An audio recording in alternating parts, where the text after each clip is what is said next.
belajar ya. Ya, 9 ayat. Oke. Nah, kalau memang belum bisa dapat, Ibu baca aja. Tapi yang lain juga bisa buka ya di Alkitabnya ya. Sebab engkau membentuk buah pinggangku, menenun aku dalam kandungan ibuku. Aku bersyukur kepadamu oleh kejadianku dahsyat dan ajaib. Ajaib apa yang kau buat dan jiwaku benar-benar menyadarinya. Nah, ibu-ibu, wanita-wanita cantik, ini ayat luar biasa loh. Kenapa luar biasa? Karena yang ngomong ini adalah pribadi yang sebenarnya hidupnya nggak bahagia. Namanya siapa? Daud ya. Kenapa Daud nggak bahagia? Kalau kita baca cerita Daud, dari mulai kecil dia nggak disayang sama siapa, papa mama, betul? Maka dia katakan sekalipun ayah ibuku meninggalkan aku, tapi aku tetap menyambut Tuhan. Artinya kan dia nggak happy ya. Dia mungkin selama ini dianggap beda sama abang-abangnya, karena abang-abangnya orang hebat. Mereka adalah panglima-panglima, mereka mungkin pengusaha-pengusaha besar. Ini juga mungkin kita alami dalam hidup kita. Mungkin kita beda dengan keluarga kita yang lain ya. Mungkin suami kita kerjanya pas-pasan, suami kakak-kakak, abang-abang kita istrinya mungkin hebat, atau mungkin mereka punya mertua-mertua kaya, mertua kita biasa-biasa. Intinya, Daud ini nggak pernah dianggap. Udah gitu selain daripada papa mamanya pun nggak nganggap, makanya ada sampai ada perkiraan apakah Daud ini anak angkat daripada Isai. Karena kok nggak disayang gitu. Mana buktinya disayang? Waktu dikatakan ada pertemuan dari Samuel mau ketemu. Nah biasanya kan kalau ada hamba Tuhan besar mau ke rumah kita kan pasti semua anak-anak kita panggil kan. Nah tapi faktanya dikatakan apa? Daud yang nggak dipanggil, semua dipanggil. Ya ada Eliab, Abinadab, semua dipanggil anak-anaknya kecuali satu. Nah waktu Samuel melihat abang-abang Daud yang besar, dia pikir, oh ini rupanya yang mau jadi raja. Tapi Tuhan bilang apa? Bukan, bukan, bukan, bukan. Sampai 7 kali Tuhan bilang bukan. Nah ternyata rupanya ada satu orang lagi anak yang ketinggalan. Makanya Samuel tanya, emang cuman ini anakmu semua? Ada sih satu lagi, tapi aduh udahlah, nggak ada papanya lah dia orang biasa-biasa. Nah seringkali dunia ini kan menganggap kalau kita nggak punya apa-apa kita biasa-biasa, nggak diperhitungkan. Mungkin juga di gereja kadang-kadang kita nggak dianggap. Kalau orang kaya datang, nggak datang 1 hari aja udah dicari-cari. Kita mungkin yang orang biasa-biasa udah nggak datang setahun pun nggak dicari, betul? Karena dianggap nggak penting lah, bukan donatur gereja misalnya gitu ya. Nah, Daud tuh mengalami hal seperti itu. Juga dari mana? Dari istrinya. Istrinya namanya Mikhail. Istrinya adalah anak daripada Raja Saul. Nah, ini kan anak raja. Nah, mungkin kita di tempat ini juga kita punya suami mungkin orang kaya, mungkin dia orang hebat, kitanya mungkin orang biasa-biasa. Jadi kadang-kadang memang kita nggak dianggap sama suami, atau nggak dianggap mungkin sama ipar, atau nggak dianggap mungkin sama mertua. Nah, itu dialami oleh Daud. Ya, makanya waktu dia pas menari dari Obed Edom bawa tabut perjanjian Allah. Nah, dikatakan sama Mikael, ngapain kau nari-nari kayak orang gila? Depan dia punya dayang-dayang, artinya dipermalukan. Jadi Daud ini dipermalukan oleh istrinya, nggak disayang papa mama, udah gitu abang-abangnya pun nggak nganggep. Satu kali waktu perang melawan Goliat, Daud bawa makanan sama abang-abangnya. Harusnya kan abangnya senang dong, bilang, aduh dek, thank you ya, baik banget kamu. Ini enggak, dibilang apa? Pulang-pulang kamu, ngapain kamu di sini? Urus tuh kambing-kambing kamu yang 2 3.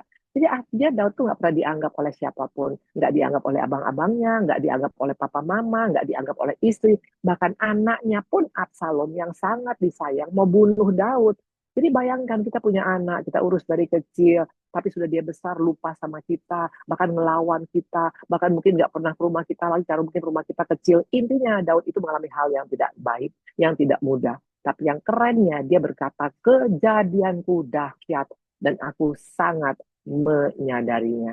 Nah ini yang terus terang banyak kehilangan sama wanita Kristen. Kadang-kadang kita menjadi wanita Kristen yang minder, yang merasa aduh mentang-mentang aku miskin, mentang-mentang aku janda, mentang-mentang aku pernah kawin cerai, mentang-mentang mungkin aku nggak punya apa-apa, mentang-mentang sekolahku cuma SMP. Intinya kita makin minder.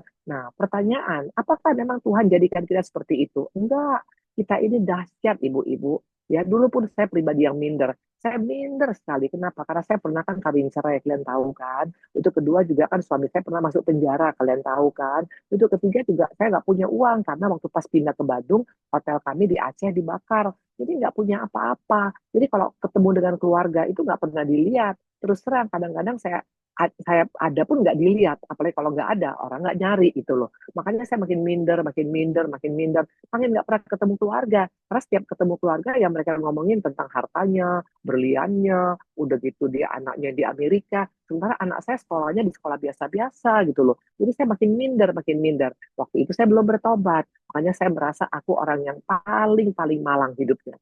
Tapi sesudah saya tahu kejadian ini yang 139 ini, bahwa kejadianku dahsyat, ya, dan aku menyadarinya, hidup Ibu Indri beda loh. Nah, di sanalah saya punya mulai saya bangkit. Nah, jadi ibu-ibu, kalau engkau mau menjadi pribadi yang betul-betul bisa menyenangkan hati Tuhan, bisa juga menjadi berkat bagi orang lain, bisa juga menjadi contoh bahkan teladan, dimulai dari diri kita sendiri dulu. Kalau kita sadar diri kita siapa, bahwa kita spesial di mata Tuhan, kejadian kita dahsyat, ibu-ibu akan berbeda. Caramu melayani Tuhan, caramu beribadah, caramu ngurus suami, caramu mengurus anak, caramu berbisnis akan beda. Itu yang saya rasakan, hidup saya beda. Kalau dulu saya asal ke salon aja, nggak pernah ngeliat kaca. Tahu kenapa? Karena sejak kecil keluarga saya bilang gini, si Indri ini lahir dari sampah karena paling jelek. Dulu saya itu dibilang mereka paling jelek. Karena apa? Hidungnya pesek, ya udah gitu hitamnya hitam gelap, udah gitu pendeknya semeter kotor, udah tuh gendutnya minta ampun. Jadi intinya saya tuh jadi bahan bully sama abang kakak-kakak saya.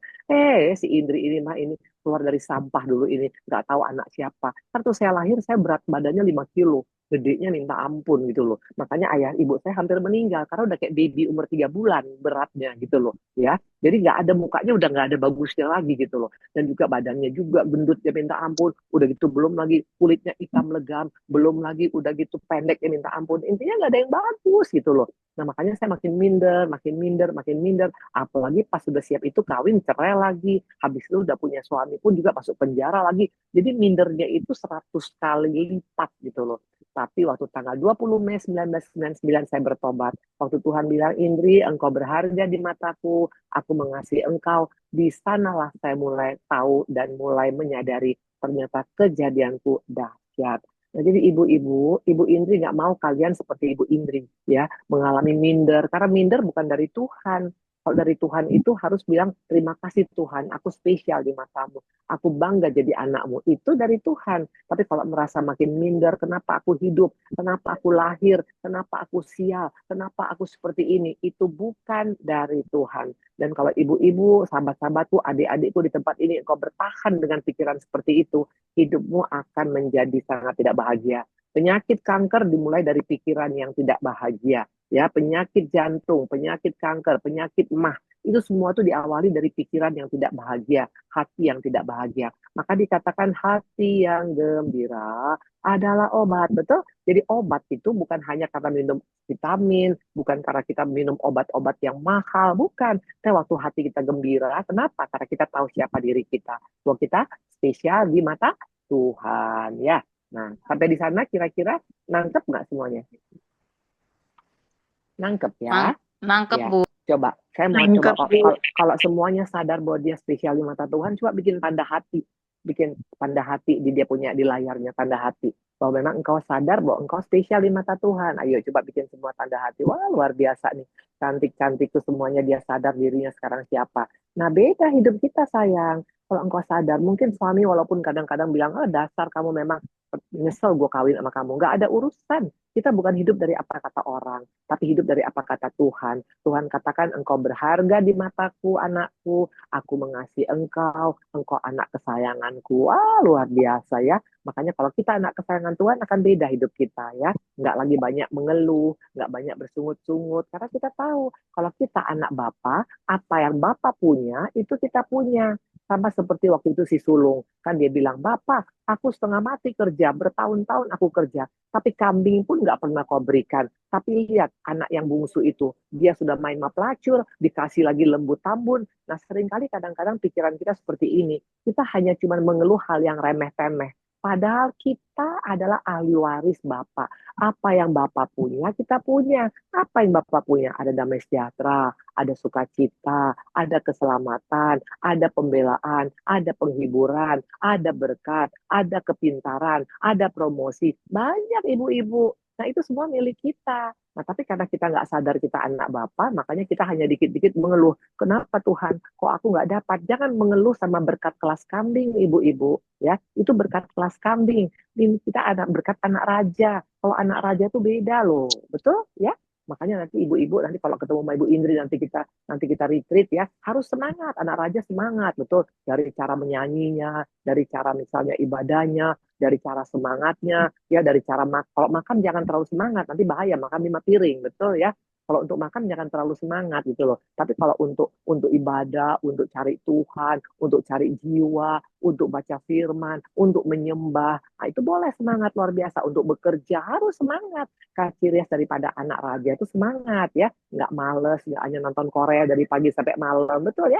Ada sih yang suka nonton Korea dari pagi sampai malam, janganlah ya. Karena dikatakan kenapa engkau miskin? Karena engkau malas, bangun sebentar, tidur sebentar, melipat tangan sebentar. Nggak boleh begitu. Anak raja itu semangat, bangun pagi, langsung cari Tuhan, langsung urus-urus semua sarapan suami, sarapan anak, bersih-bersih rumah ya. Nah, ibu-ibu di sini juga kalau anak raja rumahnya mesti bersih. Coba nanti kapan-kapan nanti saya mau lihat rumah klien ya. Nanti saya lihat apakah BH tergantung di mana-mana, betul. Celana dalam ada di pintu masuk. Aduh ampun, ampun. Kan nggak seperti itu ya. Nah, kalau anak raja itu rumahnya juga bersih. Bukan harus mahal, bukan harus mewah, tapi bersih lah. Minimal tempat sampah dibuang setiap hari. Jangan sampai sampah udah 5 hari, 6 hari masih ada di kulkas. Kadang-kadang ayamnya pun udah pakai kumis karena nggak pernah dibersihkan kulkasnya, nggak pernah dirapikan. Jadi ibadah itu bukan hanya sekedar ibadah Zoom, bukan ibadah di gereja, tapi ibadah yang sesungguhnya adalah kehidupan kita sehari-hari. Nah, anak raja itu terlihat dari rumahnya bersih. Anak raja terlihat dari dia punya pakaian juga bersih. Jangan misalnya pakaian udah seminggu nggak dicuci-cuci, celana dalam nggak pernah ganti 100 tahun. Nggak seperti itulah ya. Betul ya. Jadi memang mungkin yang saya omongin, nah, yang saya ngomongin ini mungkin ini kayaknya sederhana, tapi ini fatal loh. Betul. Tolong dimatikan itunya sayang. Dia matikan dia punya anunya. Apa? Dimatikan dia punya speakernya ya. Nah, jadi memang kesannya kayaknya Bu Indri, masa sih hal-hal seperti itu aja mesti diomongin? Perlu. Karena kadang-kadang kita tergelincir bukan karena batu yang besar, tapi karena kerikil kecil yang tidak kita lihat, betul? Makanya kadang-kadang kita tergelincir sama kulit pisang, betul? Ya, nggak mungkin sama kulit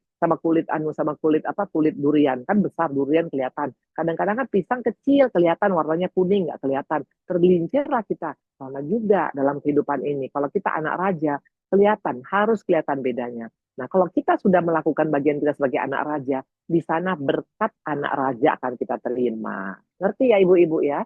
Nah, anak raja kalau ngutang bayar ya, jangan ngutang ke mana-mana. Nanti di warung sana misalnya ngutangnya belum bayar, terpaksa muter jalannya 1 kilometer karena itu warung belum bayar utang. Nggak boleh gitulah. Kalau berani meminjam harus berani membayar ya. Kalau enggak jangan pinjam, cukupkan dirimu dengan segala perkara seperti itu ya.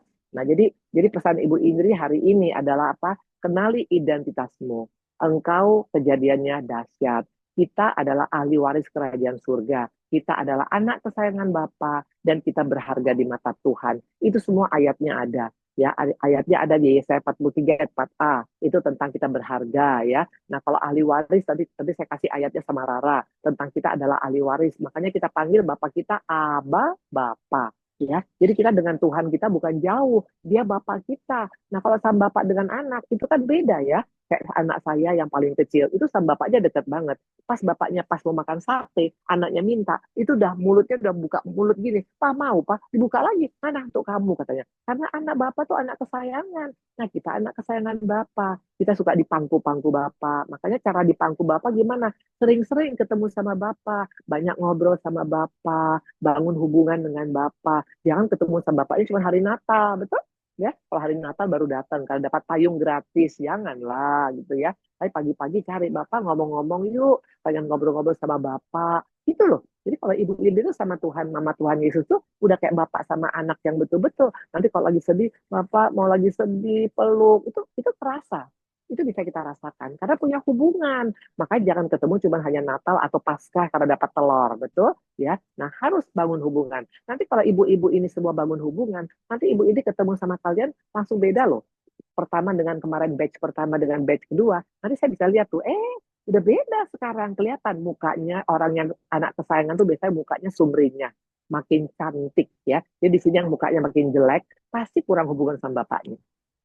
Betul ya? Pasti suka senyum. Karena dia tahu aku anak spesial loh. Aku anak kesayangan bapak loh gitu. Saya anak kesayangan ayah saya. Makanya ayah saya kalau misalnya udah ketemu sama saya, langsung peluk-pelukan kita. Kita kayak pacaran sama ayah. Ya, waktu saya pasti ingat saya di Amerika waktu itu, saya dalam keadaan nggak ketemu ayah saya 8 tahun. karena nggak boleh sama keluarga. Sedih sekali. 8 tahun saya nggak boleh ketemu ayah saya. Nah, ayah saya carilah saya di San Francisco. Dapatlah saya. Dia cari ke kedutaan, dapatlah nomor saya. Karena saya nggak boleh kasih nomor terdaftar di Amerika. Takut nanti kedapatan sama ayah saya. Jadi waktu ditelepon, saya kaget. Saya bilang, ini siapa? Ayah, Inang. Ini aku, Inang. Di mana-mana kau aku cari di seluruh dunia. Nggak aku dapat. Sinilah Inang. Wah, saya nangis. Saya peluk ayah saya. Tiap bulan saya pulang ke Indonesia. Waktu itu hamil. Saya lagi hamil anak ketiga. Itu tiap bulan saya pulang hanya untuk 4 hari ketemu ayah. Kami peluk-pelukan. Tapi baru ketemu berapa lama? Baru 5 bulan. Ternyata ayah saya cancer meninggal. Itu hatiku hancur banget. Jadi aku pernah pernah mengalami hal yang tidak baik. Tidak boleh ketemu dengan ayah kandungku 8 tahun. Tapi ya sudahlah, kita nggak boleh lihat ke belakang, nggak boleh benci kanan kiri depan belakang. Tapi kalau masih punya ayah orang tua yang masih kandung, kalian kasih waktu buat orang tua. Karena nggak kalau nggak punya orang tua tuh sedih gitu loh. Karena saya nggak ketemu ayah saya itu lama sekali. Pas ketemu 5 bulan kemudian dia meninggal cancer. Jadi saya itu dalam pelukan saya ayah saya meninggal. Tapi buat saya bersyukur masih bisa lihat gitu loh. Nah kita anak bapak yang di surga, apalagi bapak yang di surga, bapak di dunia aja sayang sama kita, apalagi bapak di surga, betul ya? Jadi ibu-ibu ya, kalau kita sadar kita adalah anak kesayangan bapak, hidup kita harus berubah. Kita harus optimis, kita harus percaya diri, kita harus sukacita, kita harus damai sejahtera. Karena kita anak kesayangan, seperti itu. Coba siapa yang yakin dia anak kesayangan dan mulai sekarang mau hidupnya penuh dengan sukacita, buat ayo tanda-tanda love di masing-masing. Ayo aku mau lihat, ayo biar saya mau lihat ngerti nggak ini semua yang saya ngomongin gitu loh. Wah keren banget, keren banget. Aduh aku suka banget sama ini batch batch berapa? Rara batch 1, 2 atau batch 3? 1, 2 campur 3. Aduh, keren banget ya. Nah, kalian juga punya mentor yang luar biasa. Ini adikku Rara ya.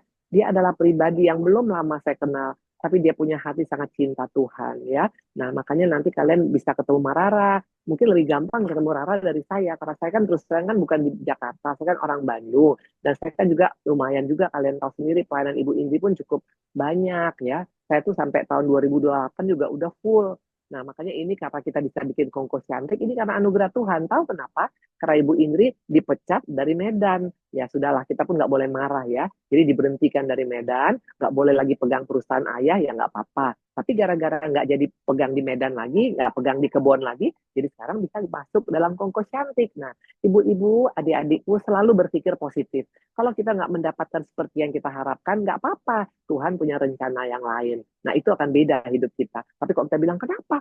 Orang saya benar kok, orang saya nggak salah, nggak usah. Kalau kita yang bela diri kita terbatas, tapi kalau Tuhan yang bela itu luar biasa ya. Nah, jadi ingat kita dahsyat, ingat kita anak kesayangan Bapak. Nah, Ibu Indri nggak panjang lagi ngomong, Ibu Indri kasih tahu aja sama kalian tentang dahsyat kita. Pertama, ya ada 5 ya. Yang pertama kita dahsyat karena kita adalah penolong. Ibu-ibu, waktu Adam dijadikan, Tuhan nggak bilang Adam jadi penolong, tapi wanita yang jadi penolong. Artinya kita lebih kuat daripada pria loh sebenarnya. Coba aja lihat, melahirkan pria ada nggak yang melahirkan? Ya ada kan? Kita bisa melahirkan. Apalagi kalau kita melahirkannya normal.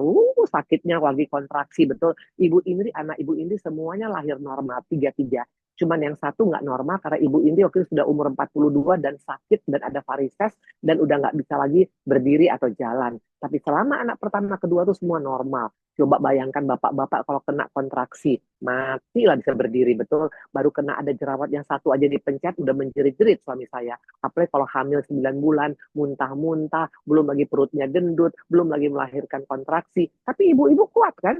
Coba saya mau tanya, pernah nggak dengar bapak-bapak yang melahirkan? Ada? Nggak ada kan? Karena mereka nggak kuat. Cuman perempuan yang melahirkan, walaupun ada transgender, mereka nggak punya hamil, nggak pernah punya, karena dia nggak punya rahim. Tapi kalau kita, rahim kita ini spesial loh. Bahkan dari rahim kita lahir anak Allah yang maha tinggi, betul? Yaitu Maria.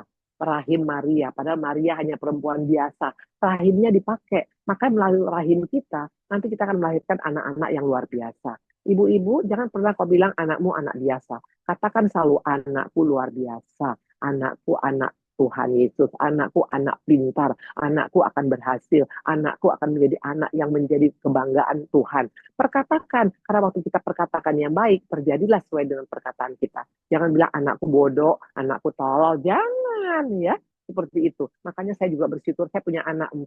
Semua dalam keadaan nama Tuhan Yesus, semua dalam keadaan luar biasa. 2 anak saya dokter spesialis, ya, dan yang dua juga master dari bisnis juga, itu juga semua anugerah Tuhan. Karena memang itu harusnya anak-anak kita. Jangan pernah bilang beda lah anak Ibu Indri sama anak saya. Enggak, kita semua punya anak yang hebat. Dikatakan oleh Alkitab, Daniel ke Sadrak Mesa Abednego pinternya 10 kali lipat daripada orang dunia. Nah ini aminkan. Coba siapa yang aminkan anaknya pintar? Bikin lagi tanda tadi, ayo tanda jempol. Yang aminkan anaknya pintar, anaknya luar biasa, anaknya hebat, anaknya akan Tuhan pakai. Bikin tanda jempol. Karena itu iman kita. Ye, luar biasa ibu-ibu di sini. Wow, I'm so happy. Keren banget sayang. Kalian luar biasa. Ibu makin sayang sama kalian ya. Nah, jadi itu kita aminkan. Karena iman timbul dari pendengaran akan firman. Mana bukti firman mengatakan anak-anak orang Kristen luar biasa? Kata Tuhan kepada si ular, nanti keturunannya, keturunan perempuan akan meremukkan kepalamu. Artinya anak-anak kita, cucu-cucu kita adalah cucu luar biasa. Ya, Ibu Indri punya cucu ada 2 ya. Waktu itu yang satu, yang nomor 2 yang lahir tahun lalu, kata dokter itu kena tokso, dibilang bisa buta, tuli, dan juga bisa jadi afterlife. Tapi apa yang terjadi waktu kita perkatakan, kita doa bahwa Tobi anak yang baik, Tobi anak pintar. Sekarang dia usia 1 tahun. Bayangkan 1 tahun, semua isi Bahtera Nuh, binatang-binatang yang ada di Bahtera Nuh dalam buku Alkitab yang Inggris, yang Indonesia, Ibu tunjukin semua dia tahu.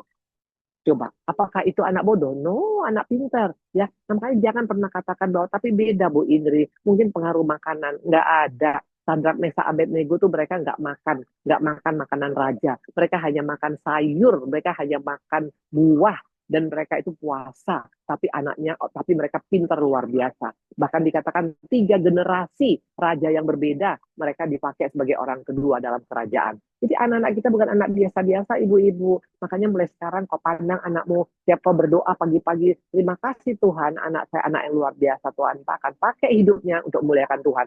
Perkatakan seperti itu. Anak saya nomor 3 waktu itu, pas waktu kecil, itu nilainya do, re, mi, re, do, re, mi, re, do. Kenapa? Bukan anaknya yang bodoh, Ibu Indri yang salah. Dari mulai kecil saya nggak pernah perhatikan dia. Karena waktu pas dia lahir, saya pulang ke Indonesia, ayah saya meninggal, saya pegang perusahaan. Jadi sibuknya luar biasa, sehingga saya tidak urus anak saya. Akibatnya dia berontak dengan cara nilai yang jelek. Tapi sesudah saya menyadari, suami saya bilang, kamu yang kasih saham kepada anak kamu jadi begitu. Karena kamu tidak pernah perhatian sama anak, tidak pernah kamu sayang, tidak pernah kamu gendong. Saya minta ampun sama Tuhan. Akhirnya sesudah rekonsiliasi, anak saya yang bodoh tadi kata guru, itu sekarang dia dokter spesialis di Jerman. Tepuk tangan sama Tuhan Yesus. Ya, nah makanya jangan pernah bilang anak kita bodoh ya. Mbak sekali lagi, anakku luar biasa, bikin tanda jempol. Anakku luar biasa, anakku akan menjadi kebanggaan Tuhan. Anakku akan dipakai Tuhan luar biasa. Iya, karena imanmu yang akan membuat anakmu berubah. Bukan apa kata pendeta, bukan apa kata manusia ya. Nah, jadi itu yang pertama tadi, kita adalah penolong. Buktinya kita penolong, kita kuat. Buktinya kuat, melahirkan 9 bulan kita bisa. Betul? Paling gampang lah gitu. Yang kedua, anak-anak kita akan menghancurkan kepala ular. Artinya anak yang luar biasa. Yang ketiga, lihat, perempuan itu ngomong 24.000 kata sehari, ibu-ibu. Laki-laki cuma 10.000. Artinya kita harus pakai mulut kita untuk menyampaikan kebaikan Tuhan. Waktu kita bersyukur, itu udah menyampaikan kebaikan Tuhan. Tapi kalau kita mengeluh, kita bilang, capeknya, panas, rumah kontrak jelek, muka gua jelek, ini. Waktu engkau mengeluh, engkau bukan mempermuliakan Tuhan, mempermalukan Tuhan. Tapi kalau kita pakai 20.000 kata untuk berbicara tentang hal yang baik, maka hidup kita akan berbeda. Kita akan jadi corong Tuhan Yesus. Perempuan Samaria, dia pernah ikut Zoom, nggak pernah ikut kongko cantik. Tapi waktu dia ketemu Tuhan Yesus, dia bawa satu kampung Samaria bertobat. Luar biasa kan? Kita punya potensi luar biasa. Nah yang keempat, perempuan bisa mengubah hidupnya. Siapa contohnya? Di Alkitab ada Tamar. Tamar itu perempuan sial. Dia setiap menikah, suaminya meninggal. Tapi lihat, dalam silsilah Yesus ada Tamar.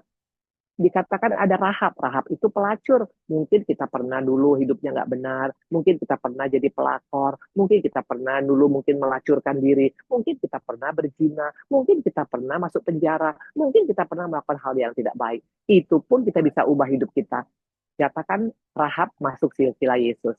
Satu lagi siapa? Ruth. Ruth itu adalah perempuan yang lahir daripada keturunan Moab. Moab itu adalah bapak daripada Lot dengan anaknya berselingkuh. artinya keturunan nggak baik. Mungkin keturunan kita nggak baik. Kita punya kakek, kita punya nenek, kita punya papa, kita punya mama, mungkin pernah masuk penjara, pernah mungkin jadi penjahat, pernah mungkin narkoba, pernah mungkin di penjara. Apapun itu nggak persoalan. Karena kita percaya walaupun dalam keadaan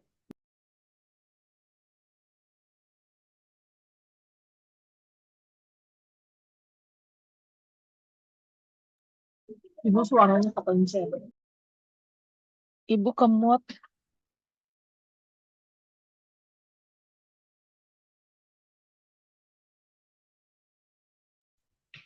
Ibu, suaranya dengar, ke-mute.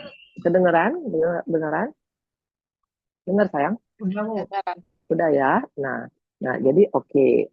Nah, jadi seperti itu. Jadi misalnya kalau ada dulu mungkin, tapi Ibu Indri, bapak saya itu orang pernah masuk penjara, papa saya itu narkoba, papa saya itu punya kanker. Ibu Indri keluarganya kanker. Ayah saya meninggal kanker, ibu saya meninggal kanker, abang saya meninggal kanker. 3 orang.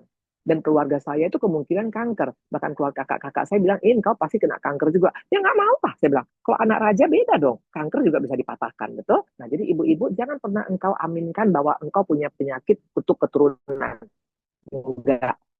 Dalam Yesus, di salib Yesus, semuanya sudah selesai. Termasuk segala kutuk pun sudah dipatahkan. Jadi harus percaya ya.